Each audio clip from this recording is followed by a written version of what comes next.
الله سبحانه و تعالی، من خدمتتون این آیه رو بیارم، بهترین جواب رو الله متعال به شما میدهد. و الشعراء یتبعهم الغاوون الم تر انهم فی کل واد یهیمون و انهم یقولون ما لا یفعلون. میگه که شاعران کسانی هستند که گمراهان از آنها پیروی میکنند. آیا ندیدی که آنها در هر وادی یعنی دره، در هر وادی، در هر دره سرگشته و حیران هستند و بیگمان و انهم یقولون ما لا یفعلون، و آنها بیگمان چیزی میگویند که خود به آن عمل نمیکنند. به طور مثال حافظ شیرازی میگه که اگر آن ترک شیرازی به من بخشد تن و جان را، به خال هندویش بخشم سمرقند و بخارا را. همین حافظ همین کارو میتونست انجام بده؟ خب سمرقند و بخارا ملک باب کلانش که نبود، نه؟ خب اینا همه ببینید شاعرها عموما، مولوی باشه، حافظ باشه، سعدی باشه، عمر خیام باشه، عبید زاکانی باشه، فردوسی باشه، همه این شاعرها که هستن ادبا هستن. خداوند به اونها یک موهبه ای داده که به جایی که در راه درست استفاده کنن، آمدن در راه شعرگویی استفاده کردن و در اشعارشان، یعنی بعضا به ظاهر بعضی از اشعارشان کفریات هم هست، فسق و فجور هم هست، فحش و ناسزا هم هست، مبالغات هم هست و بعضی از اینها که اعتقاد به وحدت وجود دارن و این کفر است. اعتقاد به وحدت وجود داشتن انسان رو از دایره اسلام خارج می کند و به خاطر همین ما اینها رو به خاطر ادبیاتشان، به خاطر موهبتی که در شعر داشتن، و همه شعرهایشان هم بد نیست، همه شعرهای اینها بد نیست، شعرهای خوبی هم دارن و واقعا استعداد دارن. یعنی مثلا شما ببینید امروز ما در بین شاعرای فارسی زبان یک شاعری نداریم که یک بیت درست و زیبای فارسی بتواند بنویسد. درست؟ مولانا مثلا آمده 2 جلد کتاب نوشته، هر کدامش 700-800 صفحه پر از شعر، نه تنها به فارسی، شعرهایی دارد که مثلا یک بیتش به فارسی است، یک بیتش به عربی است. امروز در بین شاعرای فارسی ما داریم یک شاعری که یک 4 تا بیت فارسی درست حسابی بتواند بسرایت؟ نه، استعدادش. مثلا شما یک شعر کامل در یک صفحه کنیم صفحه دارد. مولوی میگه که لیلی لیل مایی، سلطان قلب مایی، یا لذت اللیاری یا بهجت النهاری. یک بیت به عربی است، یک بیت به فارسی است. استعداد داشتن، شاعرها بودن، ادیب بودن، اما بعضیا میان اینا رو به سطح که مثلا مثنوی هم پایه قرآن است و مثنوی تفسیر قرآن است و مثنوی کتاب نمیدونم این است و آن است و در نزد اونها مثنوی از قرآن هم ارزشش بالاتر است. این غلط است، این غلو است، این افراط است. و اونها معصوم نبودن، اشتباهاتی داشتن. الله سبحانه و تعالی اثر تقصیراتشان بگذرد.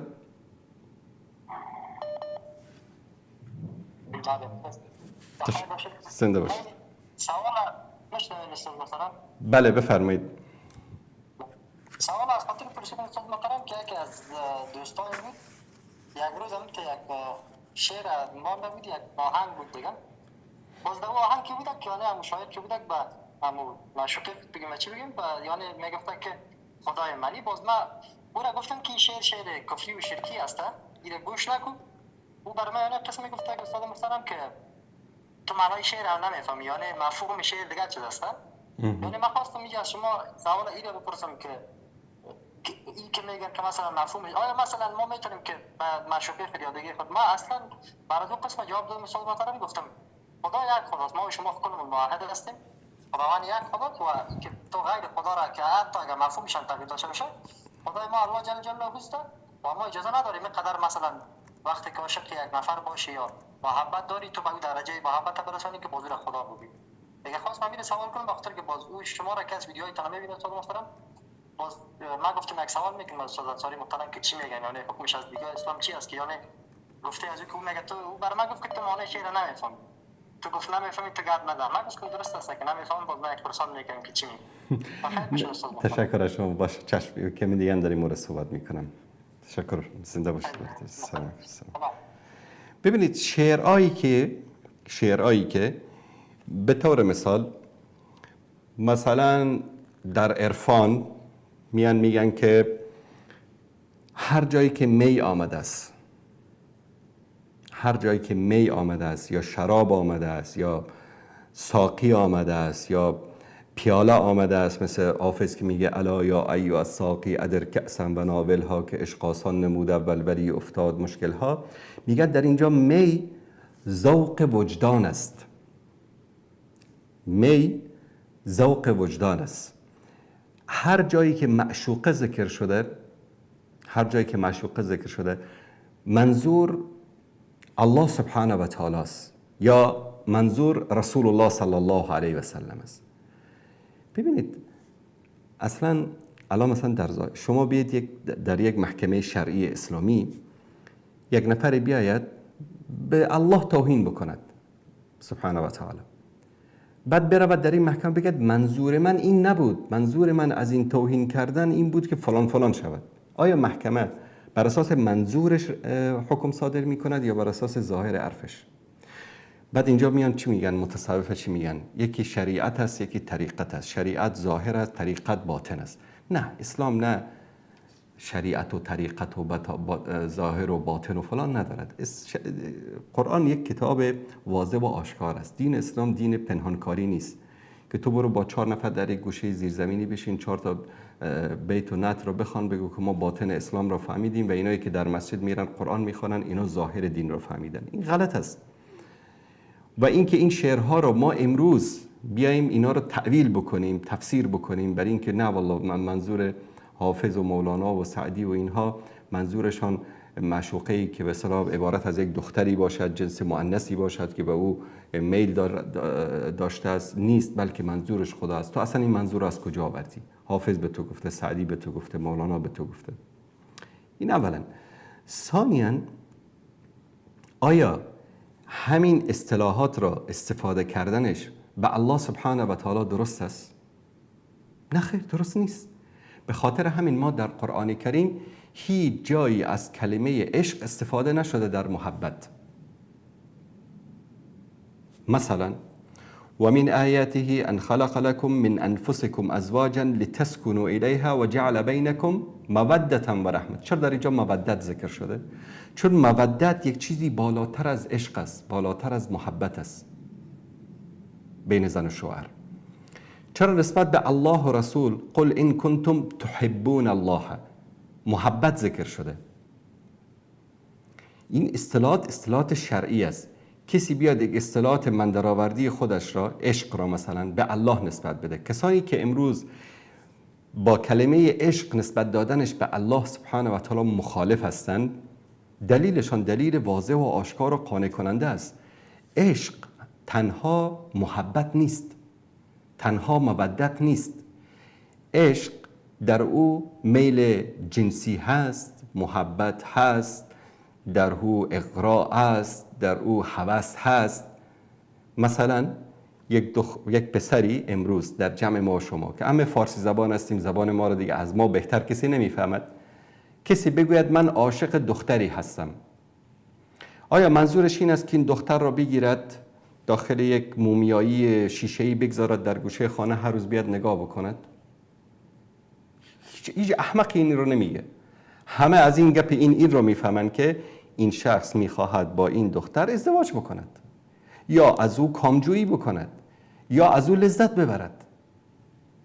امروز اگه دی میان عشق آسمانی است و عشق پاک است و همون عشق پاک و آسمانی تو، آخرش تو معشوقت رو میگیری در آسمان، مثل بالونی که در آسمان کابل آمریکایی‌ها گذاشته بودن در آسمان نگرش میداری. نه خیر، آخر میبریش در اتاق خواب. پس این عشقی که تو میگی آخرش چی است؟ ارضای جنسی است، شهوت است.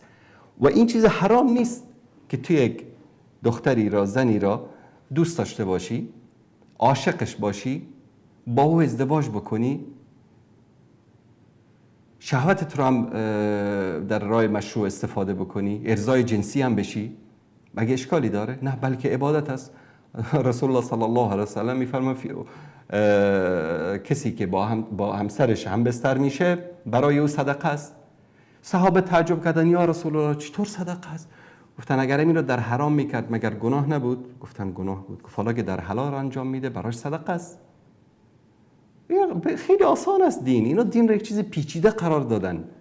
ظاهر دارد و باطن دارد و فلان دارد و این دارد. نه بابا، نه باطن دارد نه چیزی. دین واضح و آشکار و صریح و پیامبر در زیرزمین مسجد نبی 4 تا شیخ و مولای صوفی رو در اونجا جمع نکرده بود که برای اونها باطن دین رو یاد داده باشد و به صحابه ظاهر دین رو یاد داده باشد. هر چی که بوده در نزد پیامبر صلی الله علیه و آله و سلم برایشان یاد داده و حتی الله متعال پیامبر رو هشدار میدهد یا ایها النبی بلغ ما انزل الیک فان لم تفعل فما بلغت رسالته والله یعصمک من الناس. پیامبر ابلاغ بکن هر چی که از طرف الله برای تو رسیده. اگر ابلاغ نکنی الله سبحانه و تعالی تو رو این وظیفه رو که به تو داده تو به شکل کامل انجام نداده ای، وظیفت رو ناقص انجام داده ای. والله یعصمک من، کسی هم از خداوند تو رو حفظ میکند. به خاطر این پیامبر چیزی پنهانی به کسی یاد نداده که امروز اگه بیان که اسلام ظاهر دارد و اسلام باطن دارد و دین باطن است و دین ظاهر است و دین طریقت است و دین شریعت است. نه بابا، دین فقط شریعت است.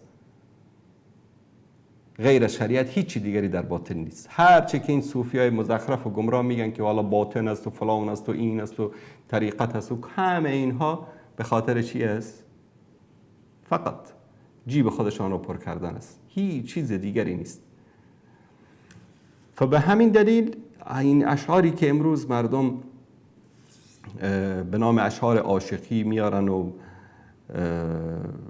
بعد میگن که این منظورش خدا بوده و این بوده و اون بوده، یعنی الله المستعان، اینا همش مزخرفات است.